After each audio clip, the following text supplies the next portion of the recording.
Não, muito interessante que a gente começasse a live hoje falando justamente do Powell, porque o padrão de comportamento do mercado justamente se alterou ontem, né, durante o evento do Fed. E o mais engraçado, cara, na minha opinião, é que o mainstream, assim, da mídia e da opinião pública era que o evento de ontem não ia acontecer nada.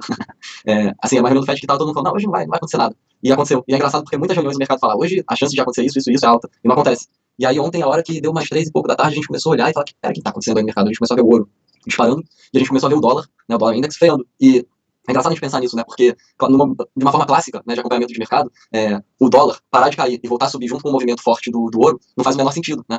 Se você soma na equação aí o fato do petróleo estar em queda, no momento que o dólar estava caindo, tirando hoje, né, ontem, anteontem, também não faz sentido. E para mim o que também não faz sentido, que eu já estou observando há 2 semanas, inclusive postando isso recorrentemente no meu Twitter, todo dia que o Tesouro Americano se valoriza, os bonds desvalorizam. Todo dia que os bonds desvalorizam, o Tesouro Americano desvaloriza. Então, o que está acontecendo primeiro, a paridade clássica que muito fundo opera não está rolando, né? A questão fundamentalista também não está rolando. Então, o que a gente está vendo tem dia que o yield comprime, né? O yield da curva de juros do Tesouro Americano comprime, e que, classicamente, os bonds eles tendem a pegar carona, né? Principalmente os bonds de investment grade. Então, se a taxa de juros do Tesouro de 10 anos cai, a taxa dos bonds cai, ou seja, todo mundo valoriza junto. Mas o mercado está começando a enxergar o Tesouro como uma coisa, os bonds como outra. O que, para mim, diz muito, apesar de dizer pouco no movimento. Mas quando você vê o mercado derrubando o yield do Tesouro e vendendo bonds, começa a pensar, cara, e o ouro também, né, se movimentando de forma estranha, você começa a pensar, cara, o mercado está começando a enxergar os ativos de uma forma diferente. Se você vai lá para cima na curva de juros americano, 30 anos, e compara o quanto que o Tesouro de 30 anos se movimenta versus o quanto que o Tesouro curto se movimenta, e você calcula essa distância, a gente está lidando com um topo histórico. O que, de certa forma, deixa claro que está todo mundo...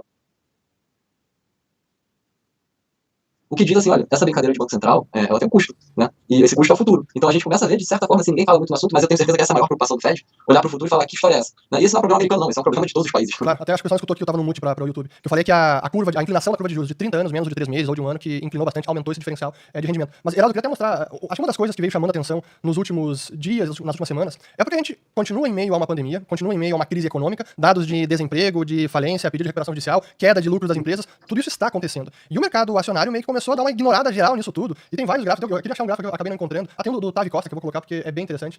O do Tavi, esse aqui, ó. Eu separei, esse era bacana. Ó, esse é as margens, é o SP500 em branco, subindo bastante, e as margens de lucro das empresas em vermelho caindo bastante. Então começou a dar essa divergência, o mercado acionário ignorando e os lucros das empresas caindo. Um outro sinal importante que eu vi também esses dias que é um outro gráfico mostrando a confiança do consumidor, também nas mínimas e divergindo, que normalmente é um indicador que segue em linha com o SP500, com as ações, e agora caindo nas mínimas a confiança, mas o mercado acionário pro outro extremo, bombando também. Então assim, a gente começou a ver esse descolamento, e aí esses sinais começam a fazer a gente acender a luz amarela. Tá começando a ficar estranha a coisa. Aí o que você falou também do mercado de treasuries, do ouro, começa a dar esses ruídos, e você começa a concluir, pô, algo pode estar acontecendo ou vai acontecer, e acho que hoje talvez começou a acontecer novamente.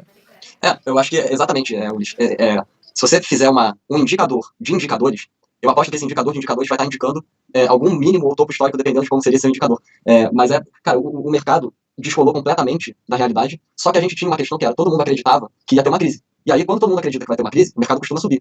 E não sei se você notou, mas de uma semana pra cá, meio que esqueceram dessa possibilidade. E é justamente nessas horas que todo mundo acha que não vai ter mais uma crise, que não vai ter mais uma correção, que ela vem, né? Então, o dia de hoje ainda talvez seja muito cedo pra gente concluir se é hoje. Mas o dia de hoje deixa o alerta ali, ó, piscando, do tipo,